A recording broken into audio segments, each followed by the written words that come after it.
Boa noite, pessoal, novamente.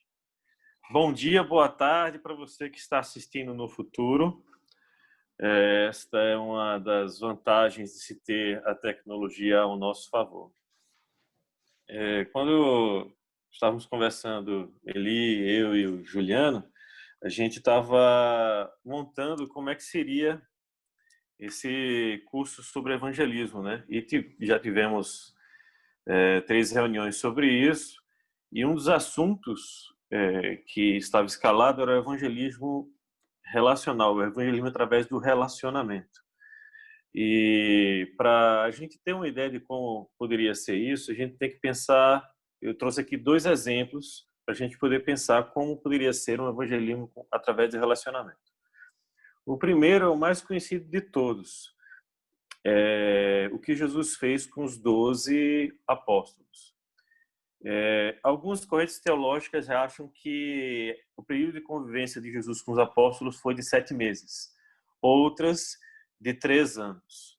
Eu prefiro ficar com a corrente de 3 anos, porque fica mais evidente toda vez que Jesus fala assim: poxa, vocês estão há tanto tempo comigo e ainda não creram, vocês viram todos esses sinais e vocês não sabem quem eu sou. Então, Jesus gastou 3 anos de sua vida caminhando, dormindo, comendo, pregando, fazendo sinais, viajando, pegando barco, dormindo ao relento, enfim, nas mais diversas circunstâncias com os apóstolos, os discípulos que ele selecionou, aquela lista de 12. E mesmo naquela lista de 12, no seu momento mais crucial, um o traiu, 10 o abandonou e apenas um esteve presente observando de longe a sua execução.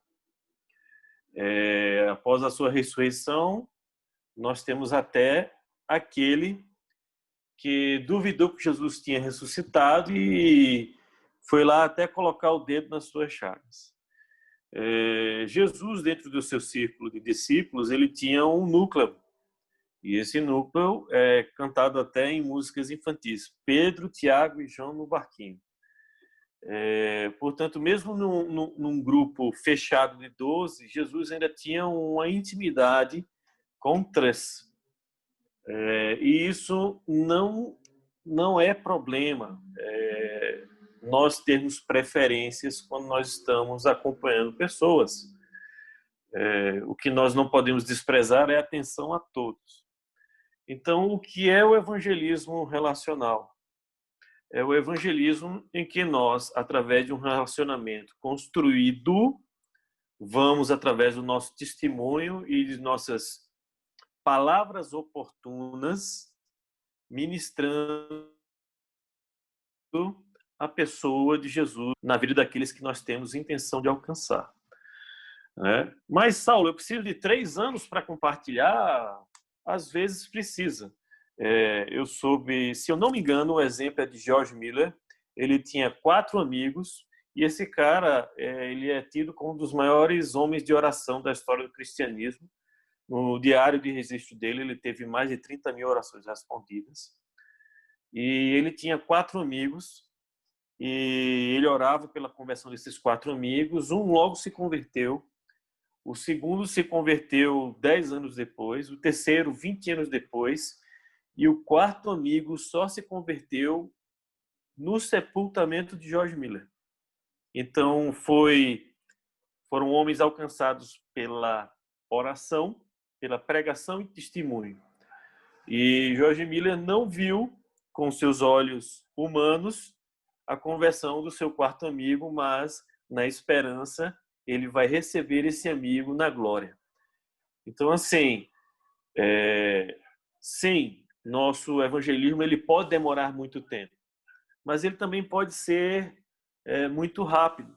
E um dos exemplos de rapidez de evangelismo que nós encontramos nos evangelhos é o evangelismo de Zaqueu. Zaqueu era um cobrador de impostos, um publicano, uma pessoa indesejada pela sociedade judaica da época, porque tinha se aliado a Roma para cobrar impostos dos seus próprios camaradas e irmãos compatriotas. E Zaqueu fica sabendo que Jesus está chegando na cidade. E ele sobe uma árvore, e Jesus, ao passar por essa árvore, olha para cima e fala: Zaqueu, olha, hoje aprouve de eu ir para a sua casa e ficar hospedado lá. E Zaqueu desce daquela árvore, vai, corre em casa, pronto um jantar, e Jesus chega, e o evangelho ele é bem explícito que Jesus mal fala, né? Jesus chega à casa de Zaqueu e Zaqueu sabia quem era aquele homem. E aí ele começa: olha, Jesus, se eu roubei do povo, eu vou devolver, e vai acontecer isso, aquilo assado, eu vou ressarcir, eu vou indenizar. E Jesus olha e fala assim: hoje aconteceu salvação nessa casa. Então Jesus, pelo texto, parece que ele nem precisou falar, a sua presença já constrangeu o camarada. Mas nós estamos falando de Jesus, né? E isso me faz lembrar a história de um irmão André. Logo que ele se converteu, ele começou a pregar o evangelho, as pessoas estavam na sua fábrica, esse tipo de coisa. E ele disse que tinha uma senhora, uma jovem senhora, que falava muito palavrão, tinha piada e usava piadas de duplo sentido. E essa senhora pediu uma vez carona para ele na bicicleta. Na Holanda eles usam muito bicicleta. O irmão André é conhecido pelo livro O Contrabandista de Deus. Ele é fundador da Missão Portas Abertas. E ele decidiu dar carona para essa senhorita. E no meio da carona, Deus falou bem sério pro coração dele, assim: não fale nada. E aí ele deu carona num trecho grande de bicicleta, aquela senhorita lá, e não falou nada. E aí quando chegou no destino final, a senhorita falou assim: poxa, eu sou tão assim, suja, indigna, que você nem sequer tem coragem de pregar o evangelho. Não, eu quero aceitar esse Jesus que você quer. Que você quer pregar, eu quero aceitar, eu me converto, certo? Então, assim, para situações como essa, assim, mirabolantes, miraculosas, nós temos esses exemplos.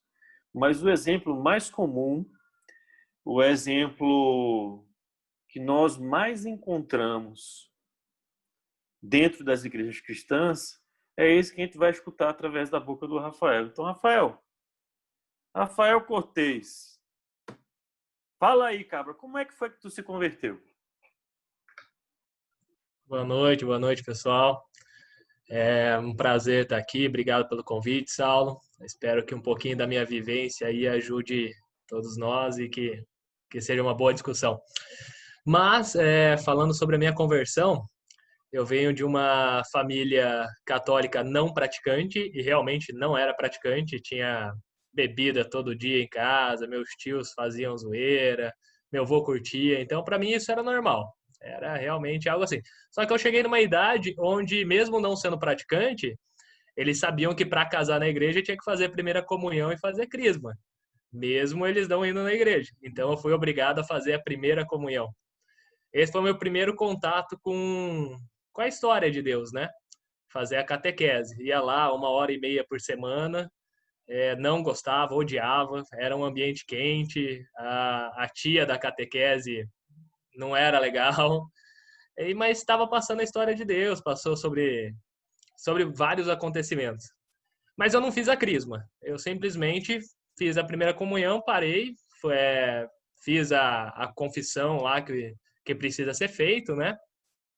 E não fui obrigado a fazer crisma, porque minha família era católica não praticante. Então isso continuou e a gente foi viver a vida.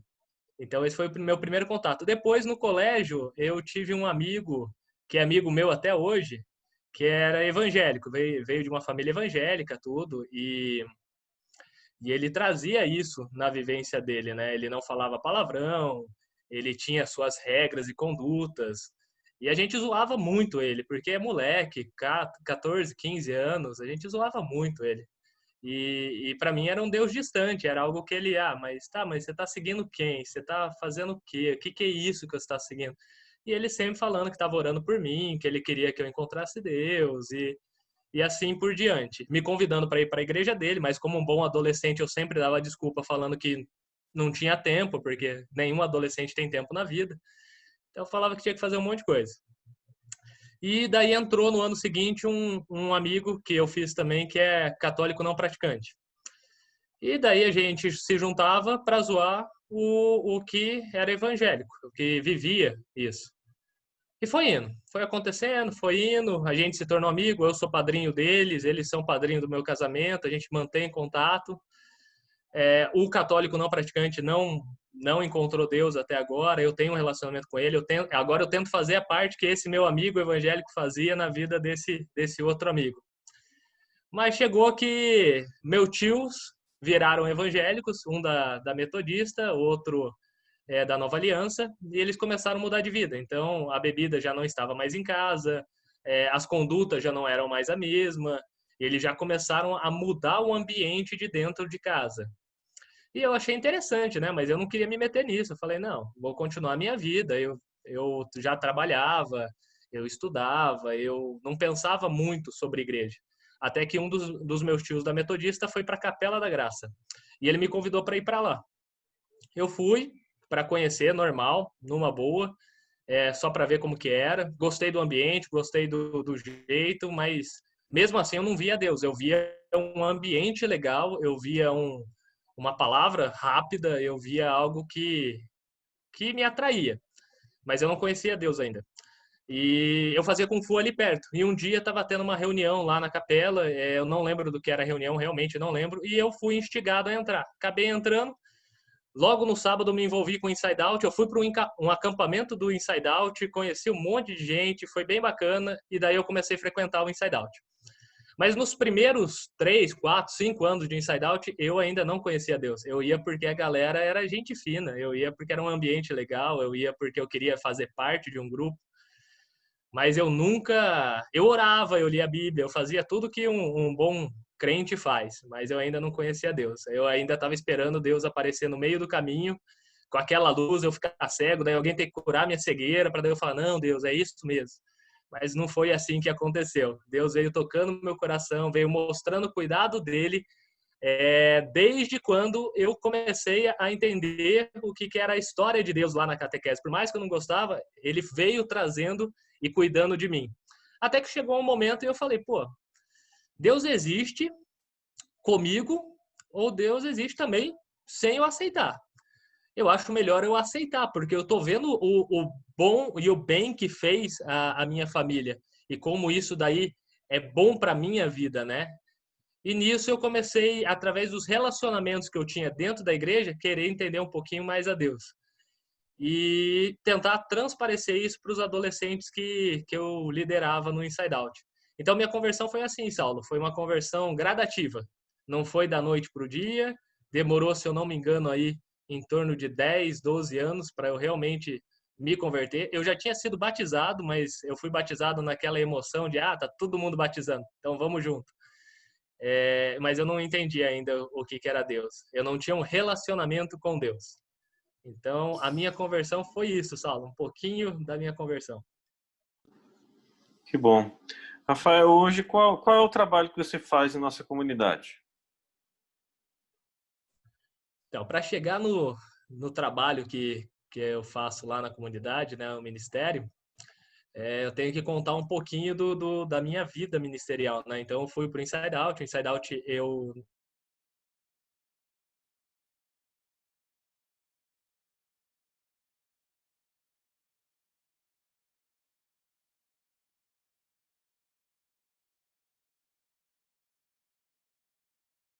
meu coração depois dessas confusões. Depois também saímos, viemos para a missão. E eu não queria me envolver mais com a igreja. Eu tinha esse sentimento, mas Deus estava colocando muito no meu coração que sem relacionamento não tem a fala do evangelho, que era simplesmente sentar no banco, não era viver as boas novas, não era levar as boas novas, era ser egoísta ficar. Então hoje o que eu faço na nossa igreja lá é o chamado meu e da Marcele, que é trabalhar com adolescente. Então a gente faz parte do Rush. Tem várias mães e pais aqui, então eu tô no Rush se vocês não sabem, tá?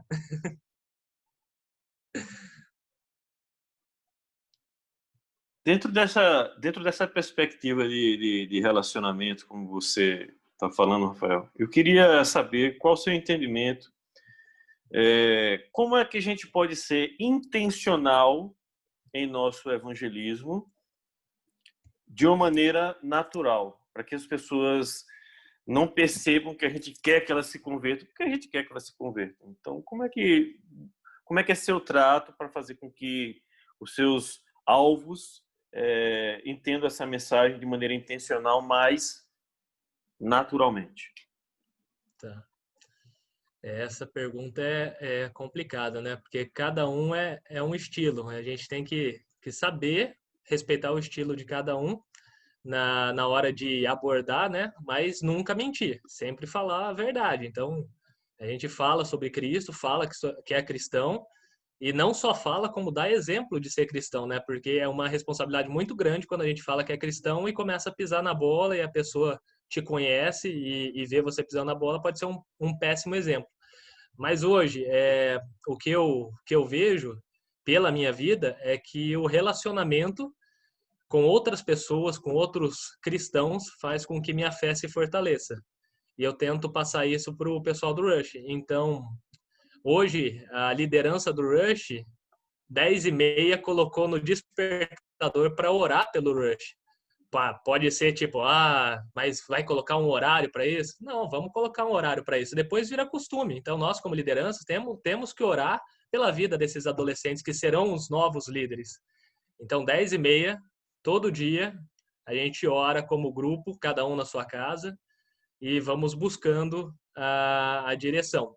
E, ao mesmo tempo, eu coloco despertadores no meu celular com alguns adolescentes que eu não vejo há algum tempo, ou que ficou mais quietinho, ou que eu não sei como que tá a vida, né? Então, no meu celular aqui tem, mandar mensagem para o Luca, mandar mensagem para o Dani Cirilo, ligar para o Matheus e tentar sempre saber o que está acontecendo na vida deles. Então, hoje, nossa lista de oração do grupo do Rush tem saúde, tem escola, tem os pais, porque os pais são muito importantes nesse processo, porque são eles o maior exemplo dentro de casa. Então, para mim, o relacionamento é suprir as necessidades dos adolescentes. Eu vou chegar neles, se ele está com problema de relacionamento com alguém, eu não vou só espiritualizar o relacionamento, eu vou tentar entender aquilo que está acontecendo e, através de uma conversa amigável, fazer com que a, ele chegue à conclusão daquilo que está acontecendo. Então, o que agora fazendo a faculdade, né, a teologia, o que eu vejo muito, que eu aprendo muito é sobre a teologia integral, que você cuida do corpo da pessoa, das necessidades da pessoa, não das vontades, tá, gente? Não é vontade. A vontade existe muito, mas nas necessidades das pessoas, para daí, através do relacionamento, introduzindo a palavra e as boas novas de Cristo. Então, o que eu busco fazer com a liderança do Rush e com os adolescentes é suprir as necessidades deles. Então, eu vejo, que nem o Lucas e a Elisa, estão na faculdade, eu não posso pedir para eles fazerem muitas coisas pelo grupo do Rush, sabendo que eles têm necessidades hoje de estudo, de um futuro melhor, de tudo. Então, eu tento ser a base deles para que eles possam fazer com excelência aquilo que eles propuseram a fazer para os adolescentes. Então, é isso que eu creio, Saulo. Eu creio que o evangelismo relacional é você estar presente para aquilo que eles precisam. Não para suprir vontades, mas para suprir necessidades. Bom, Rafael, a gente conversando sobre o que nós iríamos falar hoje, sobre as perguntas que eu iria lhe fazer, a gente chegou a um assunto bastante delicado, né, da gente entender com quem Jesus se relacionou. Então, assim, na sua ótica, naquilo que você estuda, naquilo que você compreende, você poderia nos dar uma abrangência de quem Jesus se relacionou no seu período aqui na Terra, durante os seus 3 anos de ministério? Beleza, vamos lá. Então, gente, muito tempo da minha jornada cristã, antes de entender mais sobre a intimidade com Deus, sobre a missão de Deus, né, no mundo, era muito cômodo para mim ficar simplesmente no meu ambiente, ficar com as pessoas que eu gosto, ficar com pessoas que não têm problema, pelo menos que não falam só dos problemas dela, né? E era muito mais cômodo para mim, mas isso não me fazia um líder que Jesus queria que eu fosse, né? Para aquilo que eu fui chamado.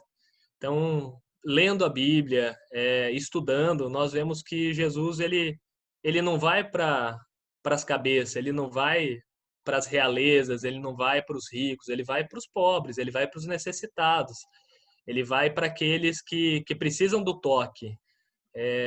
Semana passada nós falamos no Rush sobre Deus no mundo. E a gente conversou sobre o que Deus faz no mundo. E nós queremos ser usados por Deus para fazer a diferença no mundo, que vai ser o próximo tema. Esse sábado nós vamos falar de Deus em nós. Mas teve uma... Opa, acho que vai acabar a reunião. teve uma... Teve... eu estudei hermenêutica no mês passado, e ele usou um exemplo de Marcos, eu não vou lembrar agora certinho o endereço, mas ele fala da história do leproso. O leproso corre para Jesus e se ajoelha e fala: se tu quiseres, pode me curar. Jesus, além de falar que quer, ele toca no leproso. E naquela época não podia tocar no leproso porque você se tornaria impuro. Então, qual que é o paralelo que ele faz no meu curso, né? Ele fala que a igreja tem medo de tocar no impuro. Não que a gente tenha que fazer uma diferença entre sagrado e profano, mas no impuro, nas necessidades do mundo. Talvez você não é chamado para lidar com travesti da Leste Oeste, talvez você não é chamado para distribuir sopão no meio da noite, mas talvez você pode ter um relacionamento com aquela pessoa que foi chamada para isso e suprir as necessidades daquela pessoa. Ah, vocês estão precisando do quê? De alimento? Vamos correr atrás e dar alimento para que vocês possam distribuir. Vocês estão precisando de oração? Vamos orar, beleza, isso faz parte de um relacionamento. Vocês estão precisando de condução? Toma meu carro, vai lá, faz o sopão, depois você me devolve. Eu não vou usar da meia-noite até as 2 da manhã, eu não vou usar. Fica tranquilo. É o sacrifício, é ir de encontro àquele que tem necessidade, reconhecendo que você também tem necessidade, reconhecendo que você também é uma pessoa que precisou ser tocada pelo Evangelho de Cristo. Nós somos, cada um no seu nível, cada um na sua conduta, no que você pensa, no que você faz. Tem algo que Deus precisa tocar na sua vida. Nós precisamos ter esse discernimento e não nos acharmos melhor do que aquele que está realmente passando por necessidade. Então, o que eu entendo é que Jesus se relacionou com as pessoas doentes. Ele não veio para os sãos. Então, se a gente acha que nós somos sãos, tem algo errado aí. Talvez é por isso que o relacionamento com Deus ou com Jesus não esteja alinhado. Mas é isso que eu acredito, Sal. Espero ter ajudado. Obrigado, Rafael. Hoje pela manhã eu faço um devocional com jovens e esse devocional ele é replicado para algumas pessoas. E hoje de manhã eu percebi que nós começamos novamente a ler os evangelhos, só que de agora de uma maneira cronológica. E hoje de manhã eu percebi duas pessoas e eu só percebia uma quando eu lia essa passagem, que é a narrativa da consagração de Jesus no templo, quando ele tinha 8 dias. Então, é falado de Simeão, que foi um homem que era obediente a Deus, que era dedicado a Deus, mas não fala que ele é levita, não fala que ele é responsável pelo templo, mas ele é conduzido ao templo através do Espírito Santo, porque ele era cheio do Espírito Santo. Ele é conduzido ao templo e ele agradece pela oportunidade de ver aquela criança. E logo em seguida se fala de Ana, que era uma viúva que foi casada durante 7 anos e que ela tinha 84 anos e desde que seu esposo faleceu que ela dedicava-se ao templo. Então, quando esses dois exemplos eles me saltaram, mas principalmente o de Ana, porque naquela época não existia previdência privada, então as mulheres tinham que ser sustentadas quando isso acontecia, o falecimento do seu esposo, pelos seus filhos, mas possivelmente ela não tinha filhos em idade para isso, então ela foi ao templo e ficou no templo servindo e vivendo da caridade. Possivelmente essa era a vida da Ana. E Deus honra essa mulher vendo Jesus como criança ainda. E os dois louvam a Deus por esta oportunidade. Então, assim, quando a gente fala sobre relacionamento, eu entendo os relacionamentos de longa distância, de longa data, como ele pontua muito através dos seus amigos, através de grupo de moto, que eventualmente ele se relaciona. Mas eu também entendo que o evangelismo relacional ele pode acontecer através de uma conversa num elevador, de você conhecer uma pessoa em seu trabalho e chamar ela para jantar, ou fazer um churrasco em sua casa. Enfim, as oportunidades, nós não podemos estar fechados às oportunidades que Deus nos dá. E para isso, eu queria fazer uma pergunta para vocês. Vocês já tiveram oportunidades para pregar o evangelho para pessoas que você acabou de conhecer ou que você conhecia há muito tempo? Se sim, por favor, não se constranja. O microfone está aberto para os seus exemplos, para que o seu exemplo possa incentivar outras pessoas daqui a algum tempo.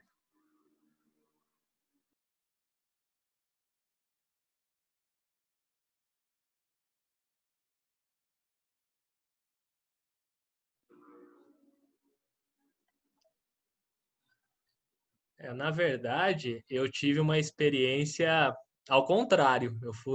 Tentaram me evangelizar acabando de me conhecer.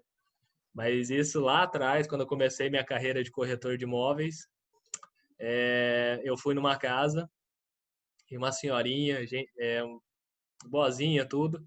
Ela virou para mim e falou: "Você acredita em Deus?" Eu falei: "Acredito, claro." Ainda não tinha um relacionamento com Deus, né? Mas eu sabia quem que era Deus. Ela falou: "Então tá, se você acredita, vamos ajoelhar aqui e vamos orar pela venda dessa casa." Cara, pensa na pessoa que ficou constrangida. De camisa, de sapato, de não sei o que. Eu falei: "Nossa, ela acabou de me conhecer e ela já pediu para eu ajoelhar do lado dela para orar pela venda da casa." E eu fiz, né? Pô, eu queria vender a casa. Mas o que eu mais fiquei surpreso é que ela não se importou de quem eu era. Ela não se importou qual que era a minha profissão. Ela não perguntou em qual igreja eu frequentava. Ela só perguntou se eu acreditava em Deus. E nisso ela fez algo que me surpreendeu e me toca até hoje, porque eu não vendi a casa dela, ela não vendeu mais a casa. Ela falou: "Não, depois daqueles dias de oração, tudo, ela viu que não era para vender a casa." Mas eu perdi contato com ela, não tenho um relacionamento com ela, mas isso moveu muito o meu coração no sentido de caramba, ela nem me conhecia e ela fez isso comigo. E logo depois eu sou muito fã do Londrina, do futebol. E eu vou no estádio, eu gosto de ir no estádio. E eu vou com o pai de um tio meu. Ele não é tio de sangue. Então eu não sei como que chama, mas vocês entenderam quem que é. E ele virou um dia para mim e falou: "Rafael, você vai, grita aqui no estádio, canta as músicas, fala um monte de coisa. Mas e aí, por que você não fala de Deus? Você não conhece ninguém que está aqui do seu lado cantando com você?" E eu parei e pensei, realmente, pô, um time que não me dá nada, que muitas vezes me deu dor de cabeça, porque perdeu o campeonato, caiu para a Série D. E eu tô lá gritando: "Vai, Tubarão!" E todo mundo tá me vendo fazer isso. Às vezes até gravado, porque passa a câmera, né? E falar de Deus, eu tinha vergonha de falar de Deus. Mas agora tenho perdido menos oportunidades, graças a esses dois exemplos de duas pessoas que falaram isso para mim. Quer falar, Carla? A Carla vai falar, pessoal.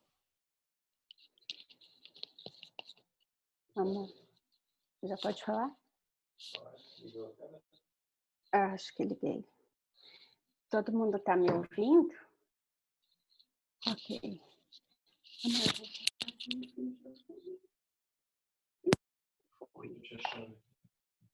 Fechou? Minha experiência é um pouquinho diferente. Eu nasci num lar evangélico e eu nasci de novo quando eu tinha 15 anos, eu tive um encontro com Deus, e onde minha vida mudou drasticamente. E desde então, eu nunca ficava triste, mas nunca me importei de ser chamada de religiosa, de crentinha. Tinha uma outra palavra que eles usavam, que eu até esqueci, e como eu estudava em colégio católico, então caía bem para mim. Mas quando eu fui para a faculdade, eu tive um choque cultural, porque eu fiz faculdade depois de casada, né? E ninguém lá era cristão, professava fé. Eram católicos, como você comentou, Rafa, nominais, né? Nem a missa não iam, né? E foi interessante que logo de cara, por causa do meu vocabulário, da maneira de eu agir, das coisas que eu não concordava, ou sei lá, várias coisas ali no dia a dia, como essa faculdade era período integral, eu passava todos os dias, o dia inteiro com as meninas, e por conta disso, eu recebi rapidamente um apelido, Verde, e porque era um ET, né? ET na turma, não combinava com nada. E foi interessante que eu nunca deixei de falar do amor de Jesus, nunca deixei de viver Cristo na faculdade, por isso que eu não fazia parte da turma legal, eu era sempre a que ficava meio excluída dos convites legais, mas elas sempre iam na minha casa. Na minha casa, a porta era aberta para elas. E lá elas encontravam um porto seguro. E é interessante que eu orava para Deus, falava, Senhor, que tenha uma pessoa aqui para o Senhor. E eu orava por todas as minhas colegas, a despeito de qualquer coisa. Passado alguns anos, eu estava em casa, já tinha formado, já tinha perdido contato com as meninas. E no dia do meu aniversário, toco o telefone e eu tinha pedido para Deus um presente. Falei, ai, Senhor, eu quero um presente do Senhor hoje. E era a noitinha, por volta das 7, 7h30, e eu estava esperando o meu presente.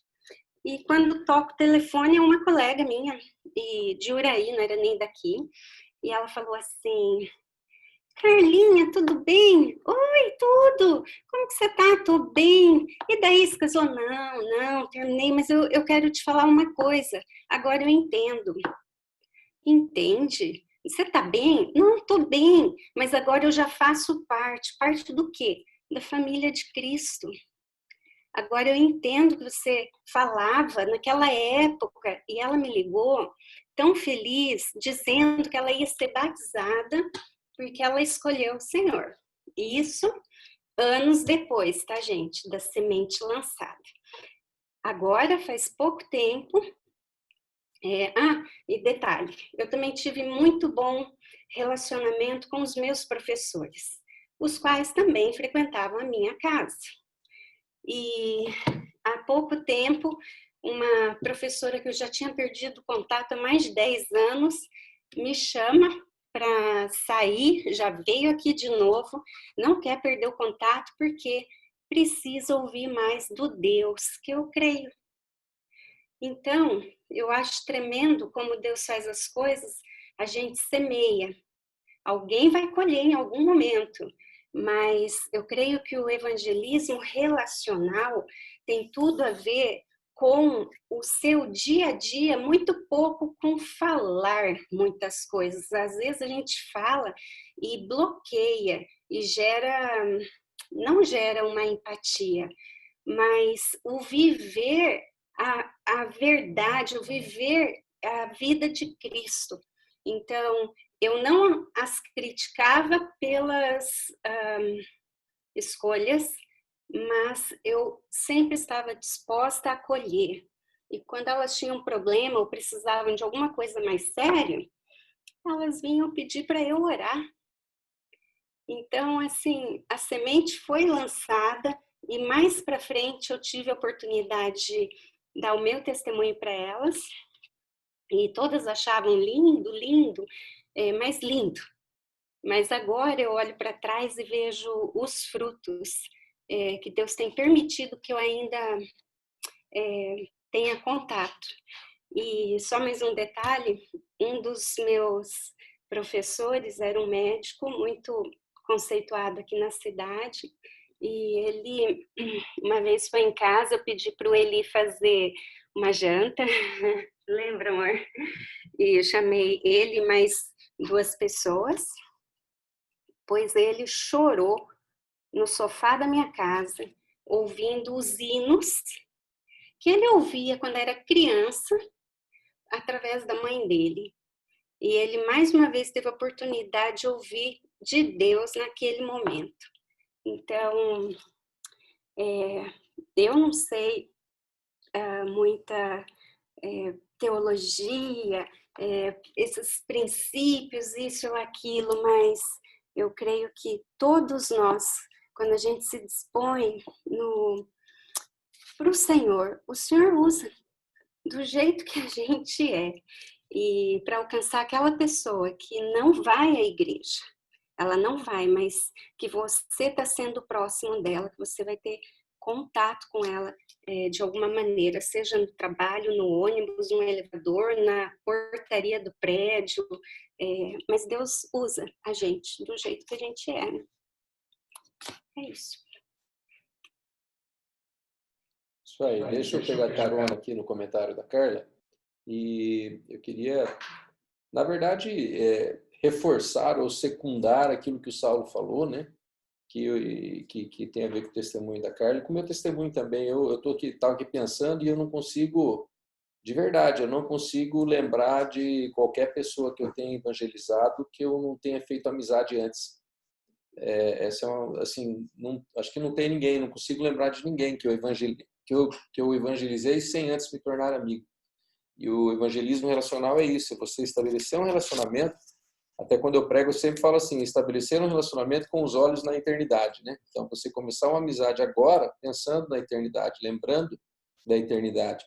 Então, você demonstra, você estabelece um relacionamento de confiança e você entra onde ninguém pode entrar, onde o pastor não vai entrar, onde o Saulo não vai entrar, onde o Rafa não vai entrar, onde o evangelista não vai entrar, talvez uma pessoa que nunca vai ouvir um evangelista no YouTube ou um pregador na internet, mas ela vai ouvir você.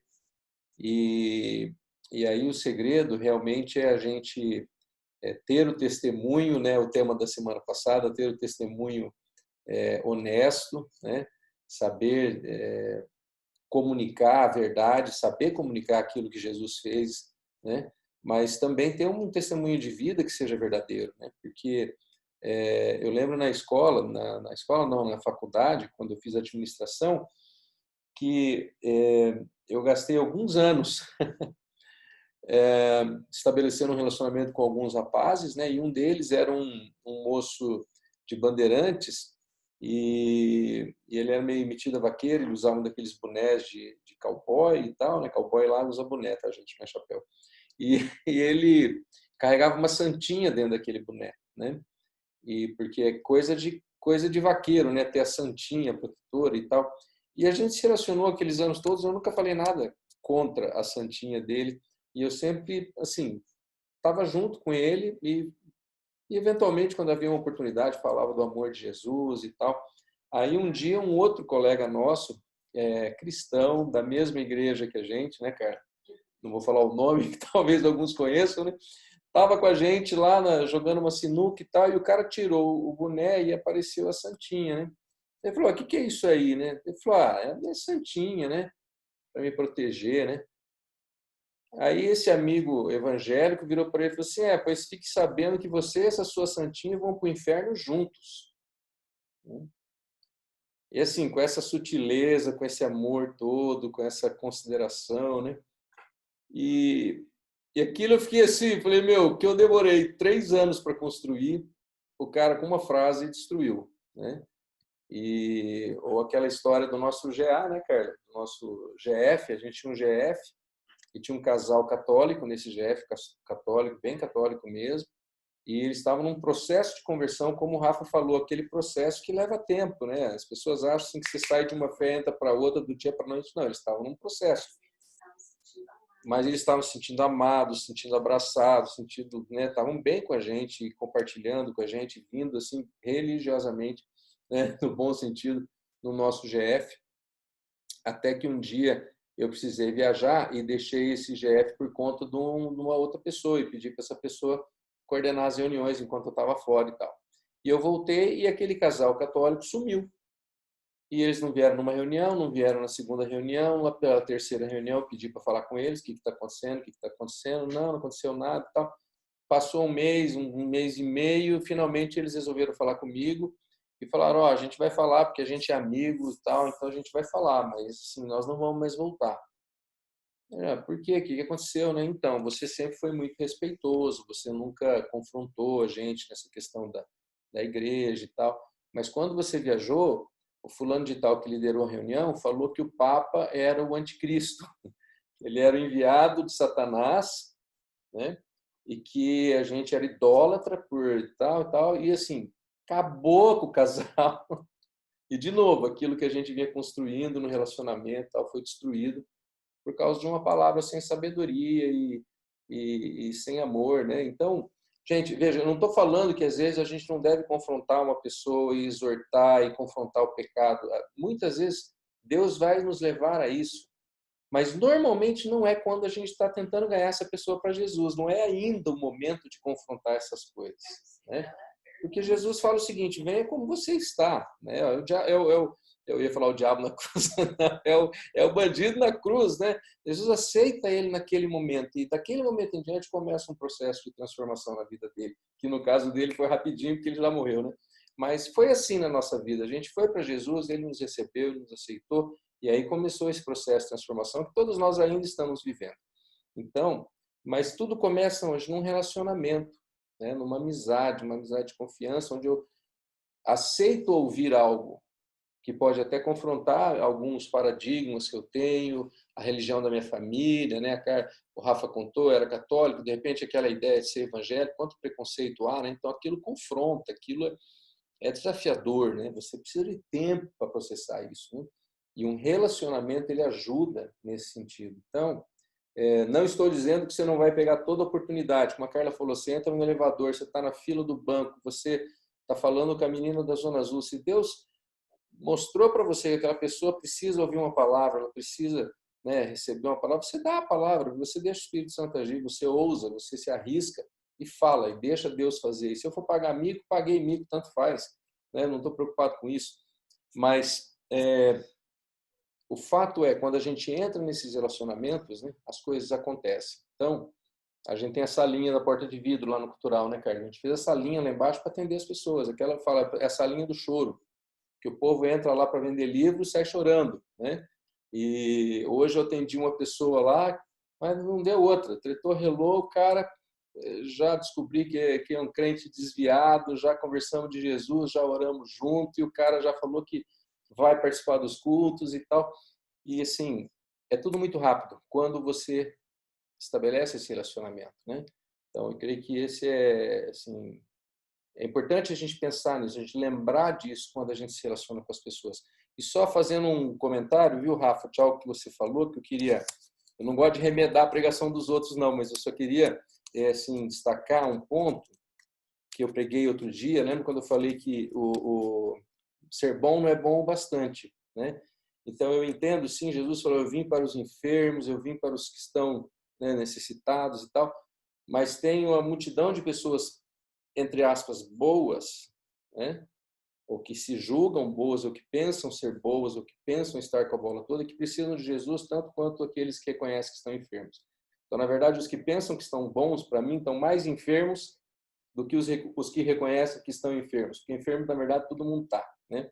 Então, a gente não pode, na nossa também visão de evangelismo, esquecer daqueles que a gente, como eu disse naquele dia na pregação, que a gente acha que estão com tudo em cima. Esse cara está bem, ele não precisa de Jesus. Todos precisam de Jesus. Todos. Desde o morador de rua até o multibilionário, todos precisam de Jesus, né? E a gente vê na história de Jesus lá, Nicodemos era rico, José de Arimateia era rico, e eles iam se encontrar com Jesus à noite. Jesus os recebia escondido. Olha que legal isso. Ele falava com as multidões, mas ele se dispunha, ele se sujeitava a encontrar aqueles caras em oculto. Olha que bacana. Jesus podia falar, não vou te receber em oculto. Você quer falar comigo? Vem na frente da multidão, se exponha, seja homem. Assuma na frente de todo mundo que você quer ouvir de mim. Por que você vem escondido? Mas não, Jesus recebia, Jesus sabia o medo que eles tinham, né?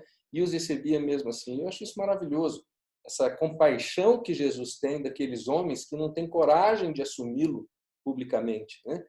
E então a gente precisa ter essa compaixão também, né? Independente da situação da pessoa, da posição da pessoa, mas lembrar, Jesus veio para todos, né? Enfim. Mas é isso aí, não quero dominar aí. Próximo a falar, fiquem à vontade. Gente, eu queria fazer uma pergunta então para vocês. Eu acho que a gente já teve alguns exemplos muito bons, testemunho de pessoas que foram evangelizadas. Mas eu queria perguntar, vocês têm alguma dúvida de como deve se promover um evangelismo relacional? Vocês querem fazer mais algum apontamento? Querem fazer alguma pergunta?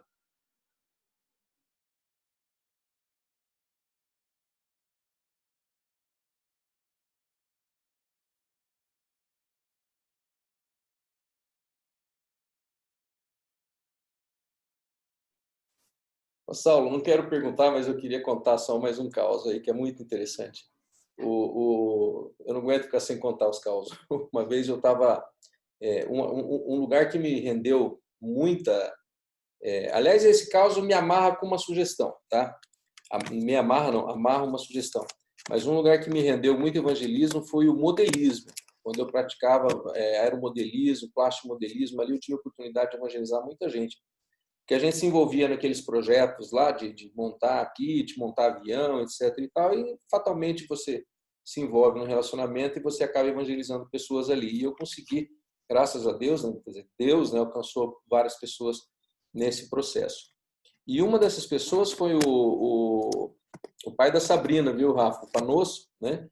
Que um dia a gente estava montando um aviãozinho e tal, e ele começou a falar, né, eu não lembro bem como é que foi o contexto, mas ele começou a falar, ele vem de uma família espírita, né? Então, assim, bastante legalista, né? E assim, aquela coisa de as obras, né? São as obras que te salvam e tal. E eu falei para ele da graça e ele começou a falar de quão injusta a graça era, né? E eu falei, mas é por isso que é graça, porque não é justo. Se fosse só justiça, a gente ia todo mundo queimar, né? Então, aí que está a beleza da graça. Ela é graça, né? É de graça, né?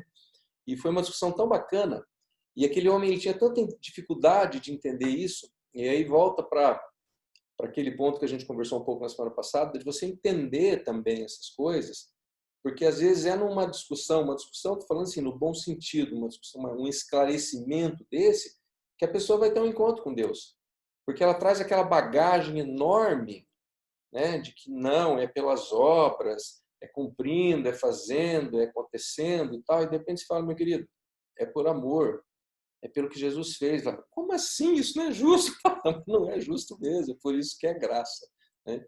Então é importante a gente ter convicção também, compreensão e convicção daquilo que a gente crê, para a gente conseguir explicar isso para as pessoas, tá? E, por fim, assim, a amarração que faz é que o evangelismo relacional, para ele acontecer, a gente precisa estar envolvido. Eu não estou falando para você se envolver com tudo que está fora da igreja, não, mas em algumas coisas você precisa se envolver. Seja o seu trabalho, um projeto social, às vezes um hobby, porque se você vive na sua bolha, só com os irmãos, só com a turma da igreja, quem que você vai evangelizar? Não é? Então a gente precisa ter, como eu disse, relacionamento com os olhos na eternidade. Então, estar envolvido em algumas coisas com os olhos na eternidade. Sempre lembrando, eu estou aqui com uma missão maior, um projeto maior. né? Não vou me desviar, não vou me perder, não vou me conformar com esse mundo, mas eu vou me envolver, né, com, claro, estabelecendo limites seguros, mas pensando na eternidade.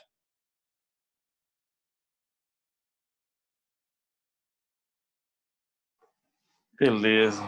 Mais alguma dúvida, alguma pergunta?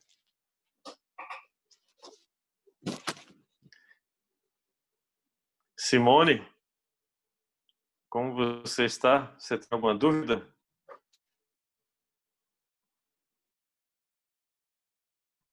Ai, tô achando aqui. Eu tenho uma dúvida, porque eu fico na dúvida se nós devemos convencer a pessoa do pecado ou ir direto falando do amor de Cristo. Porque eu estava fazendo um estudo onde falava que a pessoa não tem como reconhecer o que Jesus fez por nós se ela não estiver convencida de que ela é uma pecadora. E eu queria saber o que você pensa disso.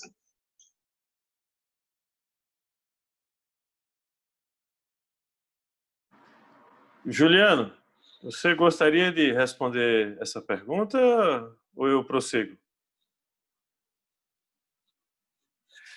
Então, Simone,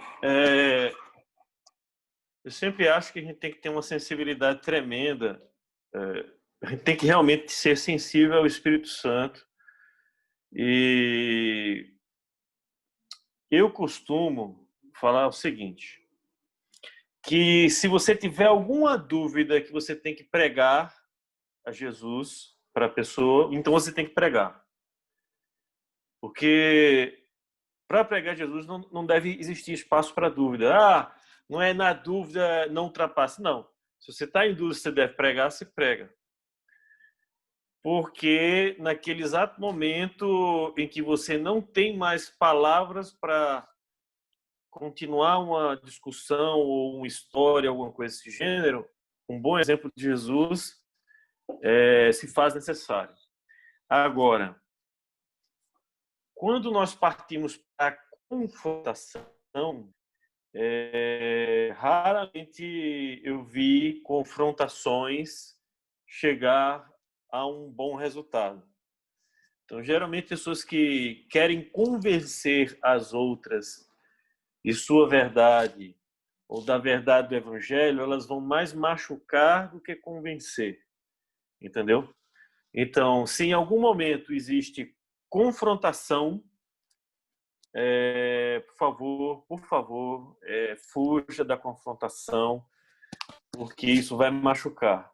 Então, assim, eu tenho toda uma base teológica que eu posso confrontar outras religiões, mas isso vai me levar ao quê? A ser o dono da verdade? A ser o dono da palavra? Não. Isso vai me levar a ser o chato que quer convencer todo mundo que eu estou certo. Entendeu? Então, eu acho assim que quem convence a gente do pecado, da justiça e do juízo é o Espírito Santo de Deus. Então, o nosso trabalho é pregar o evangelho. Convencer a outra pessoa do pecado, da justiça e do juízo é um trabalho do Espírito Santo de Deus. Certo? Então, nós temos que proclamar a palavra da salvação e orar para que o Espírito Santo haja. Sabendo que, desde antemão, é muito mais intenção de Deus em estabelecer um relacionamento pessoal com qualquer ser humano do que nossa própria vontade. Então, a iniciativa desse relacionamento sempre vai partir de Deus. Nós, como evangelistas, aqui, assim nós nos entendemos aqui, somos o instrumento ou o canal ou o meio com que qual o evangelho vai sair, mas a iniciativa é de Deus. Então, assim, o lance que o Eli, que a Carla falou, de a gente sempre estar atento, sendo generosos, sendo grandes recepcionistas,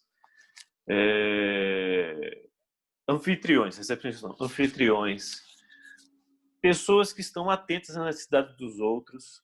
Isso faz total diferença. E isso me traz a lembrança, uma vez, há muitos anos atrás, em que eu sempre fui um ávido doador de Bíblias. Eu sempre dei muitas Bíblias. Né? Tanto é que quando existiam alguns movimentos evangelísticos na igreja, que fazia parte em Recife, que eles precisavam comprar a Bíblia, falavam assim, fala com Saulo, que Saulo é que é nosso contato na sociedade bíblica. Então eles me davam dinheiro, ia na sociedade bíblica, comprava as Bíblias e comprava mais Bíblias para mim também, para poder dar, e devolvia aquelas Bíblias lá, enfim. E há alguns anos atrás, eu estava no Rio de Janeiro, fazendo meu estágio para controle do tráfego aéreo, morando de favor no prédio dos bombeiros, numa sala que não era usada por ninguém. E tudo aquilo ali foi proporcionado por 2 chefes que eu tive. E um desses chefes se chamava Romário. E ele foi o que mais quebrou o galho mesmo da gente. E no final, eu, como agradecimento, fui e dei uma Bíblia para ele e dediquei a Bíblia. Uns 4, 5 anos depois, esse cara me acha via os TFs, que a gente chama de TF, é o circuito fechado da gente de comunicação, do tráfego aéreo. E ele me acha no TF e liga para o meu número, descobre quando é que eu estou no turno, liga para o meu turno e fala assim, oi, Saulinho, tudo bom? Aqui é o Romário. Fala, Romário, como estão as coisas aí em Jacarepaguá? E ele, olha, aquele presente que você me deu certo, viu? Gente, fazia 5 anos, eu nem me lembrava, eu dei tanta Bíblia na minha vida que eu nem me lembrava que tinha dado Bíblia para esse cara. Eu não me lembrava. Aí eu fiz, que bom, deu certo, que coisa boa. Mas você está aproveitando o presente? Tô, já está tudo gasto. E aí eu fiz, o que eu posso ter dado para esse cara que está tudo gasto? Será que eu dei um canivete para ele? E está tudo marcado. Eu fiz, cara, como é que não foi um canivete? Porque está tudo marcado. E eu sublinho e eu fiz, eita, ele sublinha. Eu dei uma Bíblia para esse cara. Esse cara se converteu. Eu não acredito nisso. E aí eu fiz, que massa, bicho. Tu estás em que igreja? Ele, eu estou em tal igreja. Nossa. E eu não acreditava que uma Bíblia que eu tinha dado alguns anos atrás tinha feito o cara se converter. Entendeu? Então, assim, qual foi o canal? O canal foi a Sociedade Bíblica do Brasil, né? Qual foi o meio? O meio foi escrito, né? Quem foi usado, né? Foi Saulo que foi lá e comprou, né? Mas quem foi o ator direto daquela situação? Foi o Espírito Santo de Deus, porque tocou o coração daquele cara para ele ler a Bíblia, ele se converteu, ele procurou uma comunidade evangélica, ele está inserido. Então, assim, Simone, quem convence a gente do pecado, da justiça e do juízo é o Espírito Santo de Deus. Eu acho que esse exemplo eu dei somente uma Bíblia e Deus fez toda a obra, eu acho que é um exemplo mais assim, de convencimento, não tem maior, entendeu? Então, se você está evangelizando uma pessoa de maneira relacional e você não precisa ser... talvez essa não seja a palavra melhor, mas é a palavra que vem à minha cabeça. Talvez não seja esse o seu comportamento. Mas a gente não precisa ser agressivo. A gente não precisa ser dominador. A gente não precisa ser o mais correto. Porque o Eli vai entender isso, o Rafael vai entender isso, a Carla vai entender isso, o Juliano vai entender isso. No evangelismo relacional, nós nos tornamos vulneráveis. Então, as pessoas não veem somente aquilo que nós acertamos. Elas veem como nós erramos e como nós tentamos fazer com que esses erros sejam minimizados, que esses erros sejam perdoados pelas pessoas que nós erramos e cometemos pecado. Então, elas vão estar muito mais atentas à maneira com que nós vivemos e nós tentamos escutar a voz de Deus, certo? A autenticidade. Então, se a pessoa enxerga em sua vida, Simone, que você está disposta a pedir perdão quando você erra, que você está disposta, quando você perde paciência, a contar de 1 até 30 para ver se a paciência volta. Se a pessoa, ela vai estar olhando você como um exemplo. E que nós, através da misericórdia de Deus nas nossas vidas, possamos ser esse exemplo para ela. Então, assim, a pessoa, no final, ela vai ser convencida do pecado, da justiça, do juízo, através da ação do Espírito Santo. Seja através do seu testemunho, seja mesmo da vontade de Deus de invadir a vida daquela pessoa. Beleza? Saulo, eu só queria repetir o versículo que a gente viu na semana passada, que eu acho que define isso bem, 1 João 5,11, que diz assim: este é o testemunho. Deus nos deu a vida eterna e essa vida está em seu Filho. Então, tudo se resume a isso. Ele não fala, este é o testemunho, condene todo o pecado, chame as pessoas à justiça. Não, esse é o papel do profeta, né? Inclusive, eu outro dia até levantei um questionamento no culto, né? Eu falei, e aqueles que não creem, como que você pode exigir uma ética cristã de quem não é cristão? Não faz sentido. Eu não posso exigir ética cristã de quem não é cristão, não é? Então, primeiro a gente comunica o amor, comunica a vida. O dia que essa pessoa aceitar Jesus, o Espírito Santo vai comunicar para ela e vai colocá-la naquele processo de transformação que Paulo fala que é uma maratona, né? E aí a gente já falou bastante sobre isso, né? Então é aquele processo longo, né? Mas eu não acho que seja o nosso papel ficar apontando isso, né? Porque aí você realmente interrompe o relacionamento.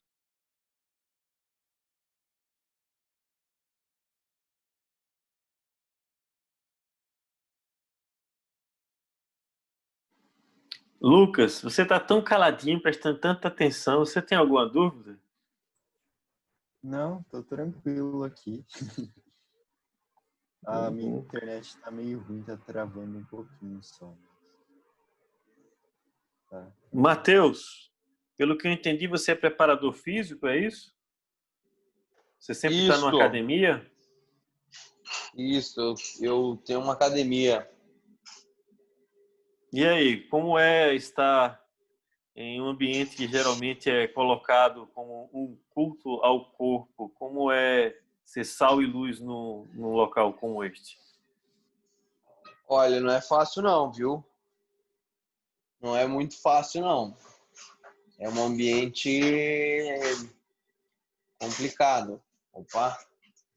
É um ambiente que as pessoas dão valor às coisas erradas. Mas que também se é fácil de notar a diferença, né? Na alegria, no testemunho, né? As pessoas notam que tem algo diferente, né? E aí que você consegue dar o exemplo, e aí que você tem uma abertura para poder falar de Deus para as pessoas, né? Não é muito fácil, mas às vezes rola uma aberturinha para poder falar. É mais fácil para falar para quem está mais perto de mim, para os sócios, né, para os amigos que acabam indo treinar. Mas para os alunos é um pouquinho mais difícil, mas dá para falar também. Coisa boa. Muito obrigado. Muito obrigado por ter aceitado responder essa pergunta aí, Matheus. Eu acho que é isso. Juliano, tem algum comentário, um esclarecimento que você gostaria de fazer? Eu gostei de tudo que eu ouvi. Assina embaixo aí tudo que todo mundo falou. E eu acho fundamental, assim, esse evangelismo relacional, voltando, relembrando aquela frase que eu disse esses dias, as pessoas sempre estão te observando e estão falando de você. E às vezes a gente pode pregar o evangelho a uma pessoa perto da gente muito mais com exemplo do que às vezes com palavras cristãs, vamos dizer assim. Às vezes a pessoa leva até um susto, que pode às vezes você ter um relacionamento com pessoas de trabalho durante meses, e depois de 1 ano, 2 anos, as pessoas vão descobrir que você é cristão. Elas nem imaginavam que você é cristão, porque você não precisa falar às vezes. Eu acho que a gente tem a resposta, o antídoto, né, para o mundo que ele precisa. Esse mundo aí que vive na dor, no pecado, na tristeza, nas angústias. E assim, às vezes a Bíblia não tem, por exemplo, resposta para todas as coisas. E é engraçado falar isso, né? Porque não tem mesmo. Tem algumas coisas que, se você for procurar na Bíblia, você não vai achar. Talvez isso possa chocar, parece um pouco, mas a Bíblia ela tem resposta para todas as coisas no que diz respeito a uma vida com Deus. Aí ela tem todas as respostas que as pessoas precisam. E aí a gente é esse instrumento portador dessa verdade. E essa verdade pode ser pregada muitas vezes, por exemplo, com a vida e com o testemunho. E que às vezes pode impactar muito mais fortemente a vida de uma pessoa do que, às vezes, para algumas pessoas, você tentar chegar com uma Bíblia aberta na mão. Né? Porque enquanto as pessoas, às vezes, no mundo esperam determinadas respostas para determinados tipos de situações, a gente vem e age como Jesus agiria. A gente vem e age de maneira contrária, como as pessoas imaginariam, né, que a gente fosse agir. Então, eu vejo que nessa questão do evangelismo, a gente poder, através da nossa vida, demonstrar quanto a gente está cheio de Deus e através, muitas vezes, talvez, quem sabe, né, do fruto do Espírito, alcançar vidas e chamar a atenção e despertar a atenção de pessoas, né? Pô, esse cara aqui não está nervoso agora, era para todo mundo estar nervoso, por que ele está mais calmo? Por que ele não respondeu como todo mundo responderia? Por que ele foi de maneira contrária? Então, eu acho que a gente pode, tentando, né, de uma maneira distante do apóstolo Paulo, tentar buscar a viver uma afirmação que ele afirmava. Paulo dizia assim: sede meus imitadores, como eu sou de Cristo. E ele tinha moral e envergadura moral para falar isso. Eu acho que esse é um caminho para a gente buscar, das pessoas poderem, de alguma maneira, sentir o bom perfume de Cristo através da nossa vida, e a gente, o sal da terra, salgar e despertar a sede nas pessoas, e muitas vezes através da nossa vida, no relacionamento do dia a dia, principalmente das pessoas que trabalham com a gente passa muito mais tempo, às vezes, fora de casa do que em casa. Então, só queria deixar essa pincelada aí, e que a gente fique firme aí nessa caminhada e a gente possa, de alguma maneira, despertar a atenção das pessoas e levar o desejo no coração delas de conhecerem a Deus. É isso. É isso, Eli. Tu ora novamente encerrando? Amém. Oremos. Oremos. Pai, obrigado, Senhor, por esse tempo. Obrigado, Senhor, pelo compartilhar. Obrigado, Deus, pela disposição dos irmãos de estarmos aqui juntos, aprendendo mais e procurando crescer em direção àquilo que o Senhor tem para nós, como igreja, como indivíduos. Pai, que o Senhor nos ajude a alinhar o nosso testemunho realmente à palavra do Senhor, aquilo que o Senhor tem para as nossas vidas, como o Juliano falou, que a gente possa de fato ser sal, ser luz e sermos honestos também nas nossas dificuldades, nas nossas lutas, Deus, para que as pessoas não olhem para nós, não vejam hipocrisia em nós, não vejam máscaras, mas vejam pessoas sinceras e honestas buscando o Senhor, buscando crescer no Senhor, né? E que assim a gente possa levar o teu amor para elas, comunicar aquilo que o Senhor tem para elas também. Que a gente possa sempre lembrar, Deus, de qual é o testemunho que o Senhor veio, que o Senhor nos deu a sua vida plena, a sua vida abundante. É isso que as pessoas precisam ouvir, precisam saber, precisam experimentar, Pai. Que o Senhor nos use para isso, que o Senhor nos use para comunicar essa vida para as pessoas, em nome de Jesus. O Senhor nos dê também agora uma noite de repouso, tranquila, que a gente possa ser restaurado no nosso físico e que o Senhor prepare algo especial para nós, para esse final de semana, para a nossa celebração, mesmo online, que possa ser um tempo cheio do Teu Espírito, abençoado, de edificação para todo o Teu corpo aqui na terra. Te pedimos em nome de Jesus. Amém. Amém, pessoal. Obrigado, Rafael. Valeu, obrigado, galera. Se quiserem se envolver relacionalmente, o Rush está precisando de voluntários, viu? É só falar com a gente. Ó, eu tenho um candidato aí, o Matheus e a esposa, viu? Bora lá. Quero voluntariar o Matheus para estar lá no Rush. O Matheus tem a cara do Rush, viu? Bora lá, vamos lá que a gente tá querendo. E tem Projeto Coração no sábado, hein, galera? Das 10 a meio-dia. Bora lá. Isso aí, pessoal. Tchau, gente. Boa noite Boa a noite. todos. Deus abençoe vocês. Tchau, tchau. Até Boa mais, noite. Boa noite.